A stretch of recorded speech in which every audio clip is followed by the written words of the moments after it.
112로 한 중년의 남성이 다급한 신고를 해옵니다. 아버지가 살해당한 것 같아요. 얼른 좀 와주세요.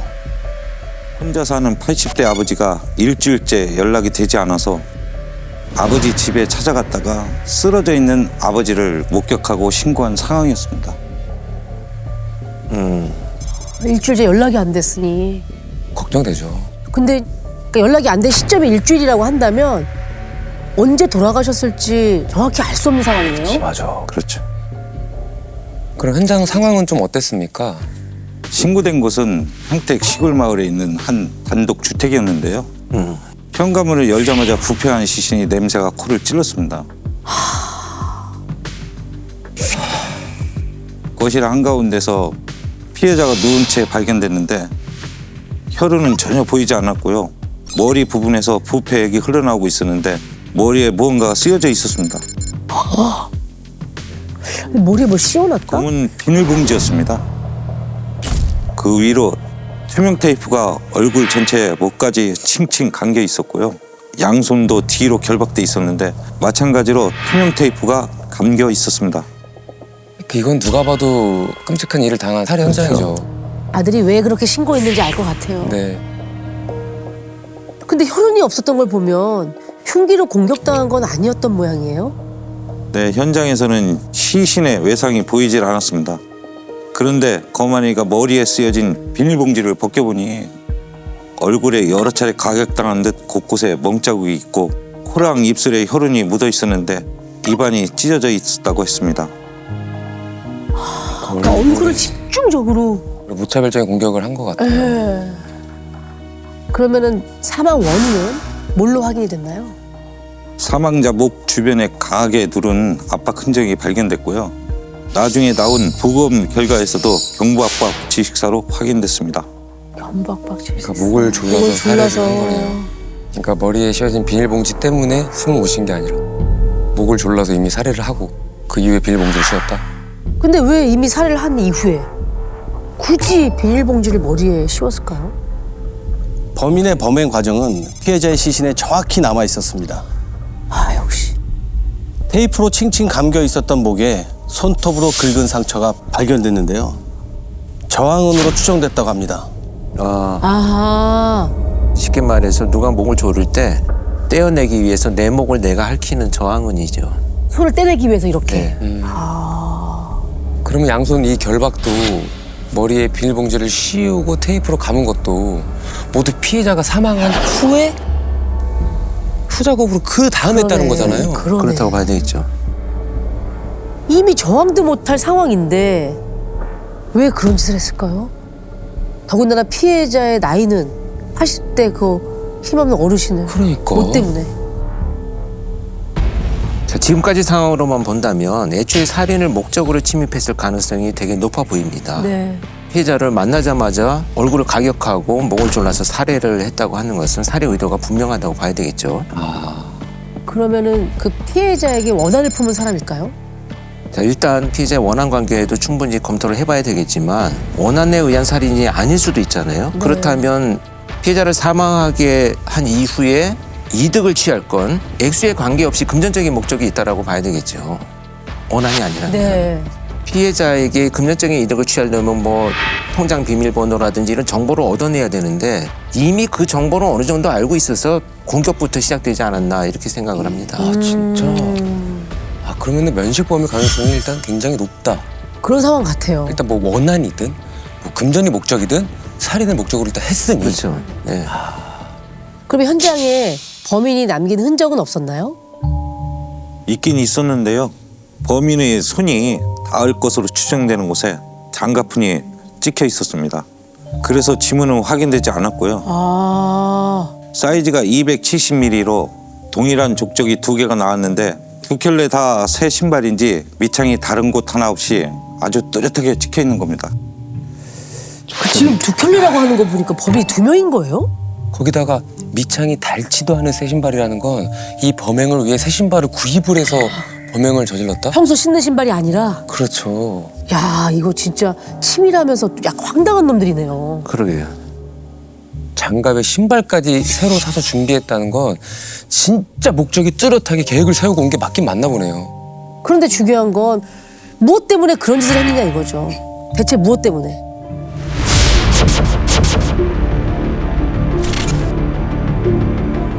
이 사건은 곧바로 피해자의 재산을 노린 범죄의 가능성에 무게가 실립니다. 재산 곧바로라고 한다면 재산이 제법 있었던 것 같아요. 그러니까요. 그 80대 어르신에게 네. 그러니까 재력이 어느 정도였길래 바로 글로 쏠렸을까요? 당시 추정되는 재산만 90억이었습니다. 야, 그 당시에 90억이면 지금도 크지만 그때는 엄청난 돈 아닙니까? 상당한 재산가죠. 근데 이게 추정이라고 한다면 실질적인 재산은 더 있을 수도 있다는 얘기네요. 그렇죠. 피해자가 배 농사를 지었는데 그 과수원 땅이 약 3만 평이었는데요. 그 과수원을 통과해 4차선 도로가 뚫릴 예정이었습니다. 그래서 당시 매겨진 땅값이 90억 원이었고요. 완공 시에 더 오를 것으로 예상되었습니다. 그런 거 사실 동네 금방 소문나거든요. 엄청나죠. 네. 동네 사람 모르는 사람은 없었을 거예요. 그렇죠. 소문은 소문대로 났을 거고. 용의자가 한둘이 아니었을 것 같아요. 그거는 한둘이 아니라 정말 너무 많을 것 같거든요. 네. 예상과는 달리 생각보다 용의자는 많지 않았습니다. 그래요? 우린 당연히 너무 많을 줄 알았는데. 네. 피해자분이 평소에 대문에 현관문까지 문단속을 철저히 하신 데다가 마당에 개를 여러 마리 키우고 계셨는데요. 마지막 행적이 희신 발견 일주일 전으로 확인되는데 그 무렵에 이웃분들이 개 짖는 소리를 못 들으셨다고 하는 겁니다.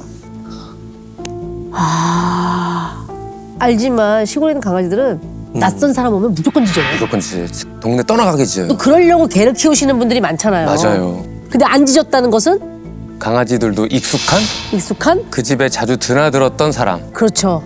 맞습니다. 현관문도 강제로 개방한 흔적이 없어서 피해자가 잘 아는 사람에게 문을 열어준 것으로 추정했습니다. 이거는 그러면 네, 안 네. 된 사람. 불길한 예감이 듭니다. 그러니까 예상되는 그분들은 아니었으면 좋겠는데 혹시 뭐 그 신고한 아들도 용의선상에 올랐나요? 맞습니다. 가장 먼저 용의선상에 오른 사람은 신고자였습니다. 야, 이거는 그러면 아, 와, 신고자가 피해자의 친아들이 아니었습니다. 어? 수양아들이었습니다. 수양아들. 지금은 아마 많이 요 개념을 모르시는 분들도 있을 거예요. 수양아들, 그쵸? 저한테도 낯선 단어예요. 네. 이제 자식이 없거나 또 대를 이어서 뭐 시골에 제사를 지내기 사람이 없는 경우에 이렇게 수양아들을 두는 경우들이 종종 있었죠. 피해자분한테는 7남매 아내도 있었고요. 20년 전에 과수원을 시작하면서 피해자분 혼자 평택에 살고 있는 상황이었습니다. 나는 그 수양 아들이 있다 그래서 슬아의 자녀가 없으신 줄 네, 알았는데 그런 상황인 줄 알았어요. 자식이 7명이나 있다? 아내도 있으시고요. 피해자분이 지금 사망한다고 해서 이 수양 아들한테 재산이 넘어가는 것도 아니잖아요. 그건 절대 아니죠. 그러면 사실 살해에 대한 동기가 없는.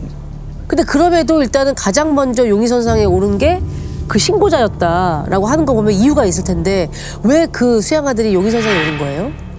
마을을 탐문하다 보니까 피해자분이 급하게 현금이 필요할 때 수양아들에게 종종 돈을 찾아달라고 부탁을 했던 걸 기억하고 있는 분들이 있었습니다. 통장과 인감 도장까지 맡긴 것 같다고 했고요. 네, 은행에 이렇게 수시로 돈 심부름을 시킨 모양이네요. 사실 이제 인감까지 맡겼다는 건 그걸로 대리인으로 다 모든 걸 할 수 있는. 굉장히 신뢰했다는 얘기죠. 그렇죠. 네. 근데 이게 말이 안 되는 게 설마 그 액수 보고 욕심나서 그렇게 잔인하게 살해했다? 게다가 중요한 건 저희 수사팀에 전혀 예기치 않았던 행적이 나온 겁니다. 뭔가 숨기고 있었다는 거네요. 그렇죠? 휴대전화 기지국 위치를 확인해 봤더니 신고 이틀 전날인 3월 10일 이미 피해자 집 인근에 한 번 왔었던 게 확인이 됐습니다. 이거는 또 너무 일주일이 아니고 일주일 동안 연락이 안 됐다고 했었잖아요, 원래는. 맞아요. 그래서 와봤더니 요 상황을 우리가 본 거다 이렇게 했잖아요. 그럼 설마 이날 범행을 저질렀던 거 아닐까요? 그 이틀 전? 그러니까 얘기를 안 했다고 하니까 의심을 할 수밖에 없는 상황이거든요, 지금. 네. 그럼 왜 감춘 건지에 대해서는 혹시 물어보셨나요? 네. 근데 그 왔다 간 게 맞다고 순순히 인정을 했습니다. 연락이 안 되니까 걱정돼서 갔었다고 했고요. 신고 이틀 전에 대문에 자물쇠가 안쪽으로 잠겨 있어서 집에서 주무셔서 연락을 받지 않았다고 생각하고 그냥 돌아갔다고 했습니다. 뭐 일리가 있는 말이긴 한데 의심스럽긴 하지만 근데 왜 미리 얘기하지 않고 그쵸. 뒤늦게 확인을 하니까 인정을 할까? 그러게요. 그럼 그 신고한 날에는 어떻게 안으로 들어갔대요? 그때도 대문은 안쪽으로 잠겨 있었을 텐데. 똑같이. 네. 네. 연락이 계속 안 되길래 이틀 후에 그 아침부터 다시 와본 거라고 했고요. 그래도 대문 자물쇠가 안쪽으로 잠겨 있었는데 아무리 전화를 하고 불러봐도 인기척이 없어서 담을 넘어 들어가 상황을 목격했던 거라고 했습니다. 사건과는 관계가 없을 것 같아 말을 안 한 거지 수사팀에 일부러 숨기려고 했던 건 아니라고 했고요. 그럴싸하게 얘기는 잘 하는데. 약간 그래도 이게 우리가 좀 이상한 게 아니 살인 사건인데 얘기를 해야 되지 않겠습니까? 그렇죠. 혐의를 잡아야 되는 이 정말 다급한 상황에 취사해서 뭔가 얘기하고 뭔가 얘기하지 않았다? 이걸 믿을 수 있는 얘기인가 싶어요. 그렇죠. 그럼 일단은 그 수양 아들 그 관계 진짜 아버지 아들 할 정도로 가까운 사이는 맞는 거죠? 네, 마을 분들의 말로는 피해자분이 평소 곁을 내주지 않는 성격인데 그 수양 아들과 자주 왕래를 했었다고 했습니다. 마을로 이사 온 지 얼마 안 된 분들 중엔 정말 두 분을 부자관계로 알고 있었기도 했고요. 그건 뭐 상당히 가까웠다는 얘기예요. 사실 그 통장에서 인감까지 다 맡겼다는 건 아들 이상의 신뢰를 하기 때문에 사실 아들한테도 그렇게 안 맡기는데. 그렇죠. 그런데 그 피해자분께서는 7남매가 있다고 하셨는데 어쩌다가 수양 아들까지 두셨을까요? 그러니까.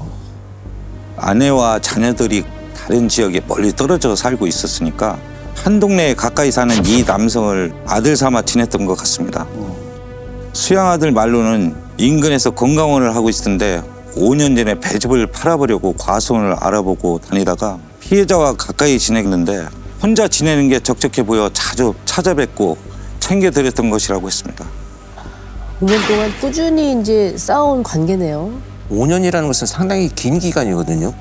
뭐 그 사이에 과수원 부동산가가 급격히 뛰는 걸 이미 알고 접근했다라고 보기에도 좀 어렵고요. 그래서 진짜 유력한 용의점을 갖고 있지만 피해자의 사망으로 이 사람이 얻어낼 수 있는 것은 기대값이 그렇게 많지는 않은 상황이긴 합니다. 그렇죠. 만약에 돈을 노린 거라면 본인이 당장 마음대로 그렇죠. 쓸 수 있는 건 그 통장에 있는 돈인 거죠. 그렇죠. 근데 그것만 확인이 된다면 뭔가 확실해질 것 같은데요. 혹시 인출한 흔적이 나왔나요? 아무것도 나오지는 않았습니다.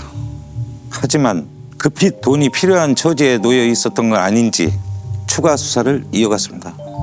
당장에 돈을 안 찾고 네. 요게 좀 상황이 정리되면 나중에 찾아야겠다라고 생각했을 수도 있죠. 그렇죠. 예. 왠지 그 피해자의 재량을 듣고 나니까 어마어마한 재력가이지 않습니까? 진짜 가족. 그 네. 아내와 7남매. 그 중에서도 뭔가 용의자가 충분히 있을 수 있지 않을까요? 형사님들도 피해자의 가족들을 면면히 살펴보는데요. 친자녀 중 한 명이 용의선상에 올라옵니다. 자녀 중에 유독 한 명이 피해자인 아버지와 관계가 좋지가 않았습니다. 피해자가 과수원을 하기 전에 하던 사업을 물려줬던 자녀였고요. 이 사업이 부도나면서 빚을 지게 됐는데 사건 무력 30억 원으로 불어나 있는 상황이었습니다. 30억이요? 너무 큰 돈인데. 결정적으로 위기일 때 아버님이 도와주지 않았다고 했고요. 형사님들은 피해자의 친자식인 두 번째 용의자를 용의선상에 두고 뚜렷한 범행 동기가 혹시 있을지 찾아보기로 하는데요. 피해자의 휴대전화에서 뭔가 애매한 용의자를 한 명 더 찾게 됩니다. 또 다른 애매한 용의자인가? 용의자? 또 있네. 그러게요. 근데 애매하다? 왜 애매하다고 했을까? 용의자면 용의자인데. 2년 전까지 그 피해자의 과수원 일부를 빌려 농사를 짓던 소장농이었습니다. 이 소장농과 마지막으로 통한 이후에 피해자의 생활 반응이 없었고요. 야, 그게 딱 신고 일주일 전이었습니다. 일주일 전 신고자인 수양 아들이 피해자와 연락이 안 됩니다 했던 바로 그때.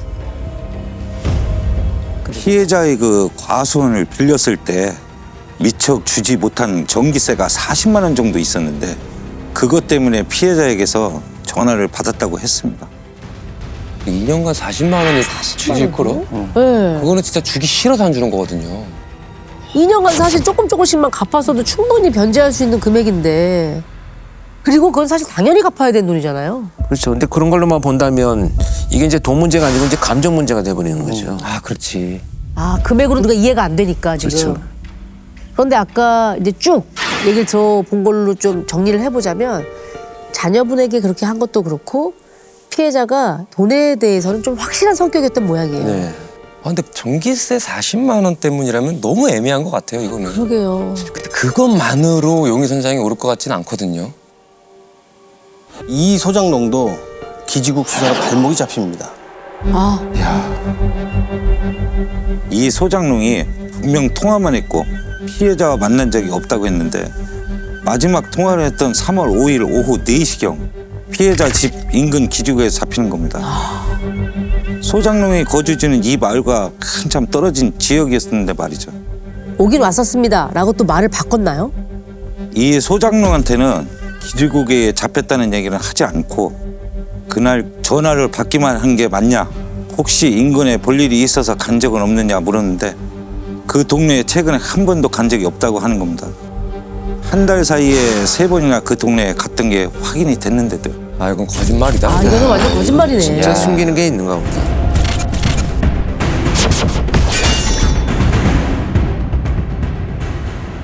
한 명 한 명 용의자가 지금 늘어나고 있는데 들을수록 다 지금 수상한 면이 있긴 합니다. 네. 이제부터 한 명씩 지어 나가야죠. 그렇죠. 가장 먼저 용의선상에 제외된 건 피해자의 자녀였습니다.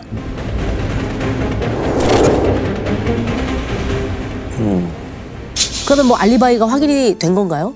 네, 사건이 발생했을 것으로 추정되는 3월 5일경 아버지 집 근처에 오지 않은 게 확인이 됐고요. 아 결정적으로 피해자가 사망한다 해도 이 자녀는 재산을 받지 못하는 상황이었습니다. 어? 이것도 무슨 말이야? 재산을 받지 못한다. 이게 무슨 얘기인가요? 자녀인데? 피해자가 직접 쓴 유서가 집에서 발견됐는데요. 3년 전이죠. 2003년에 자녀 7명 모두 아버지 재산을 포기한다는 각서가 같이 나왔습니다. 아니, 그 많은 재산을 자녀 7명이 포기를 한다고? 그러게요. 왜? 피해자가 사망할 경우 모든 재산은 장학재단을 설립하는 데 쓰도록 돼 있었습니다. 어려운 학생들을 돕는 게 평생 꿈이었던 아버지의 뜻을 가족들이 모두 받아들인 상황이었습니다. 아 참 대단하신 분이네. 아이고. 쉽지 않은 결정인데. 우리는 생각지도 못할 꿈이 있으셨던 분이네요, 진짜. 돌아가신 피해자는 장학재단 설립에 정말 진심이었습니다. 80의 나이에 홀로 살면서 겨울에 보일러도 한 번 제대로 틀는 날이 없었고요.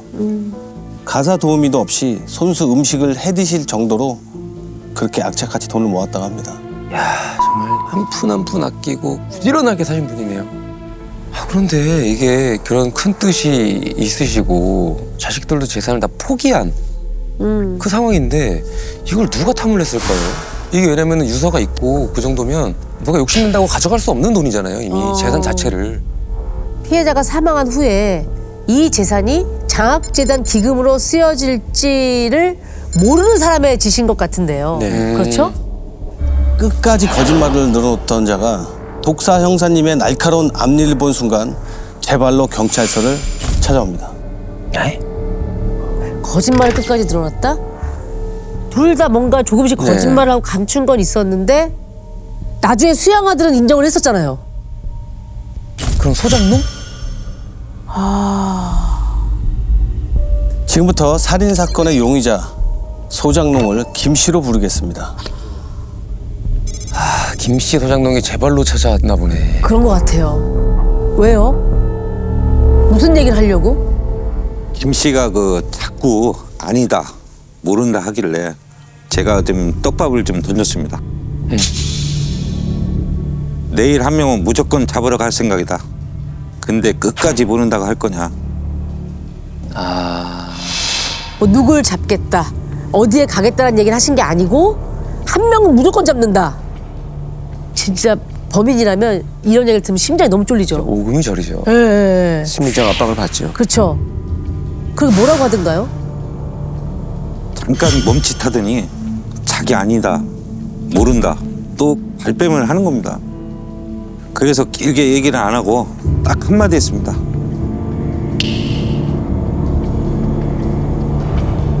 알겠고 내일 봅시다 하고 돌려보냈습니다.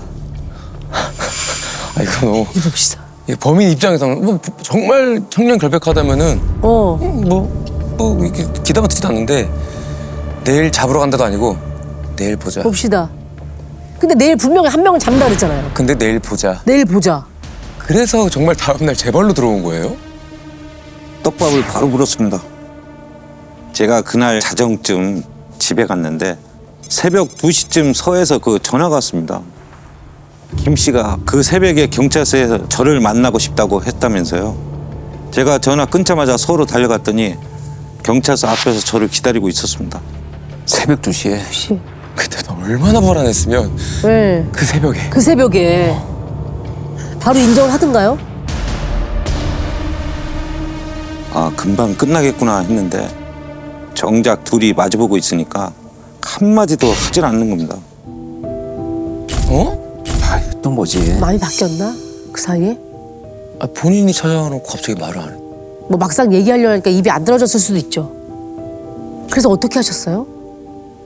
몇 시간 동안 묵묵부답이었던 김 씨를 가만 보던 형사님이 말없이 조사실 밖을 나섭니다.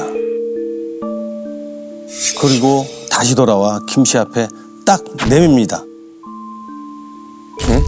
뭐를요? 담배 한 보를요. 아,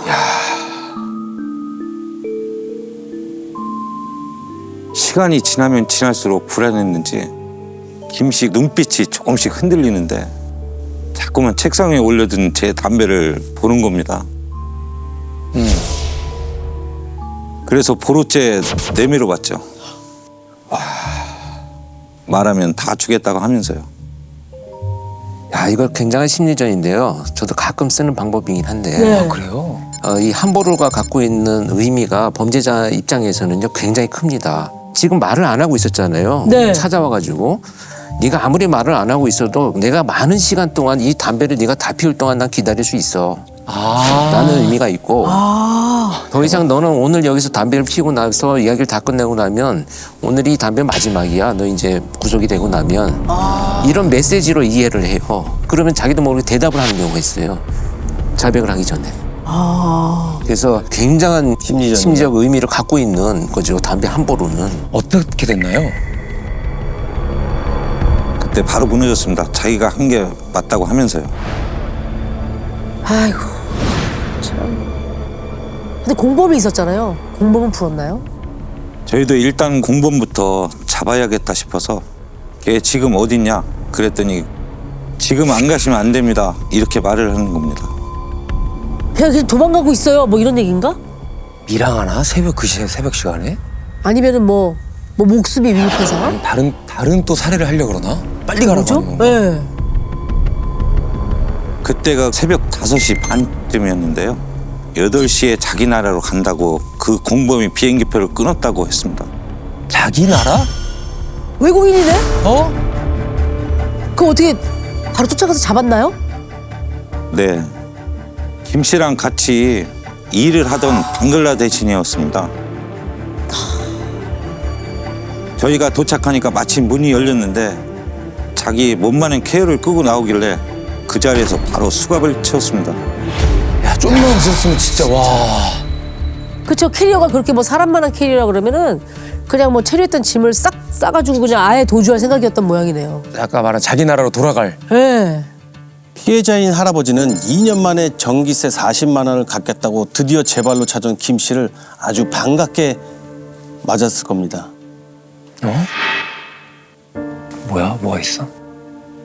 아, 저 두 사람이에요.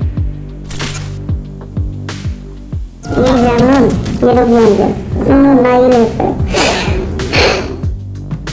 기억을 죽이려고? 자기가 2억이 어딨어? 40만 원도 없었잖아. 참.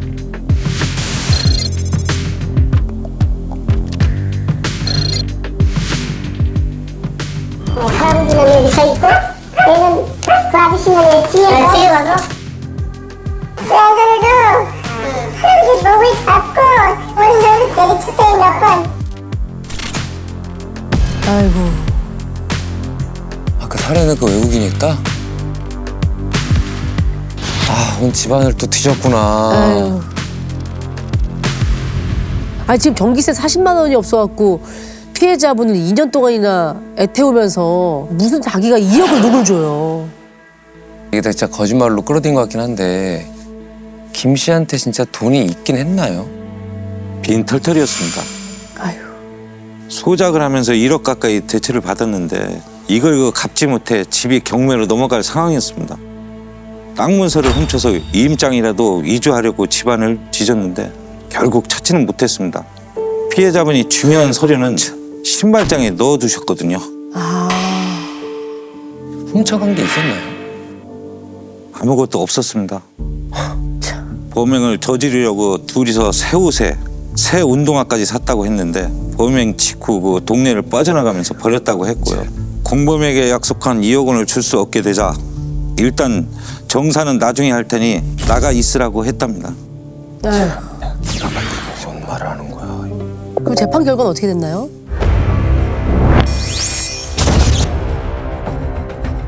살인죄로 김 씨는 징역 15년, 공범인 방글라데시인은 징역 12년형을 받았습니다.